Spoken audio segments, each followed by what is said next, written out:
नमस्कार, आप देख रहे हैं बिजनेस टुडे बाजार। मैं हूं हर्ष शर्मा। सहारा इंडिया समूह के प्रमुख सुब्रत रॉय का निधन हो गया है। 75 साल की उम्र में उन्होंने मुंबई में आखिरी सांस ली। पिछले काफी दिनों से सुब्रत रॉय गंभीर बीमारी से जूझ रहे थे और मुंबई के एक निजी अस्पताल में उनका इलाज चल रहा था। देश में लोगों के बीच सुब्रत रॉय जो थे वो सहारा श्री के नाम से काफी फेमस थे। उनकी जो गिनती थी बड़े कारोबारी के तौर पर होती थी। सुब्रत रॉय ने सहारा इंडिया परिवार की स्थापना की थी।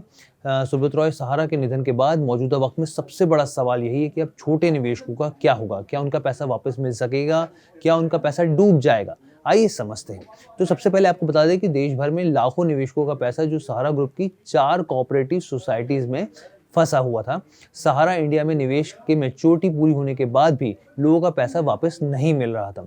लंबे इंतजार के बाद लोगों को एक आस जगी थी कि उनका पैसा वापस मिलेगा, लेकिन अब क्या सहारा चीफ के निधन के बाद क्या ये आस सिर्फ आस बनकर रह जाएगी? ऐसे तमाम सवाल हैं जो निवेशकों के मन में घूम रहे हैं। आइए उनके जवाब हम जानते हैं। तो ग्रुप की वेबसाइट के मुताबिक सबसे पहले एक बार हम आपको बताते हैं कितना बड़ा एम्पायर है, ताकि आपको स्थिति और साफ हो। तो ग्रुप की वेबसाइट के मुताबिक कंपनी के पास करीब 9 करोड़ निवेशक और ग्राहक हैं और उनकी कुल संपत्ति जो है वो करीब 2.5 लाख करोड़ रुपए है। इसके अलावा उनके पास करीब 5,000 कैंपस और 30,970 एकड़ की जमीन है। सुब्रत रॉय का कहना था कि उन्होंने उन लाखों गरीब और ग्रामीण भारतीयों को जोड़ा जिनके पास बैंकिंग की सुविधा नहीं थी और इन्हीं के सहारे सहारा ग्रुप खड़ा किया। लेकिन बाजार नियामक सेबी ने जब उनके खिलाफ कदम उठाया तो दशकों बनाया हुआ ये जो साम्राज्य था पूरा उनका, वो हिलने लगा। दरअसल मामला सहारा ग्रुप की कंपनी से जुड़ा हुआ था जिन्होंने रियल एस्टेट में निवेश के नाम पर 3 करोड़ से ज्यादा निवेशकों से करीब 24,000 करोड़ रुपए जुटाए थे। यहाँ तक कि सुब्रत रॉय को 10,000 करोड़ रुपए की बकाया राशि न चुकाने पर 4 मार्च 2014 को जेल भी जाना पड़ा था। अदालत ने तब उनको कहा था कि जब तक वो 5,000 करोड़ रुपए नकद और 5,000 करोड़ रुपए बैंक गारंटी के तौर पर नहीं देंगे तब तक उनको रिहा नहीं किया जाएगा। हालांकि बाद में उनको पैरोल पर रिहा कर दिया गया था। इसके बाद सुप्रीम कोर्ट के फैसले के बाद निवेशकों में एक आस जगी थी। आपको बता दें कि केंद्रीय गृह और सहकारी मंत्री जो अमित शाह हैं, उन्होंने फैसला लेते हुए कुछ समय पहले फैसला लिया था।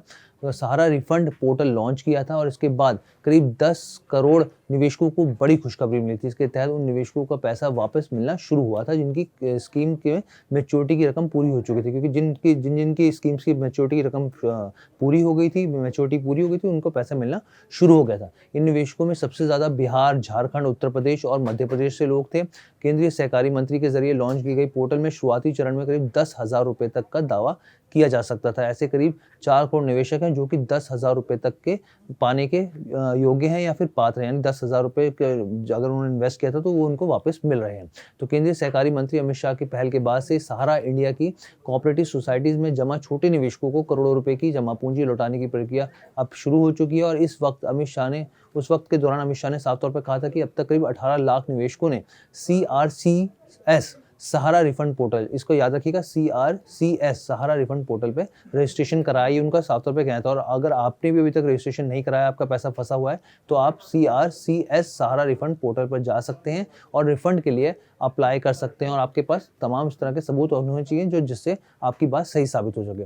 और तो यहाँ पे सरकार का साफ तौर पे पक्ष था कि जो भी निवेशक है जिनका भी पैसा फंसा हुआ है, ये सरकार की जिम्मेदारी है, ये सेबी की जिम्मेदारी है कि वो उनका पैसा लौटाए। और यहाँ पे साफ तौर पे था कि जिन लोगों ने आवेदन किया है उनका पैसा उनको वापस मिलेगा। उनको घबराने की कोई भी जरूरत नहीं है, क्योंकि सरकार और सेबी के पास तमाम जो पैसा जो फंसा हुआ है वो उनको लौटाने की उनकी जिम्मेदारी है। तो सहारा समूह ने यहाँ पे एक बयान भी जारी किया है। मैं आपको बता दूं उनका बयान क्या है। सहारा समूह ग्रुप की तरफ से एक बयान जारी किया गया। इसमें साफ तौर पे कहा गया कि जो सहारा श्री थे वो हाइपरटेंशन और डायबिटीज जैसी बीमारी से जूझ रहे थे और उनको कार्डियक अरेस्ट आया, जिसके कारण उनका निधन हो गया। और हमारी जो पूरी टीम है बिजनेस टुडे टेलीविजन की तरफ से सुब्रत रॉय को भावभीनी श्रद्धांजलि। वीडियो पसंद आया तो हमें लाइक, कमेंट, शेयर और सब्सक्राइब जरूर करें।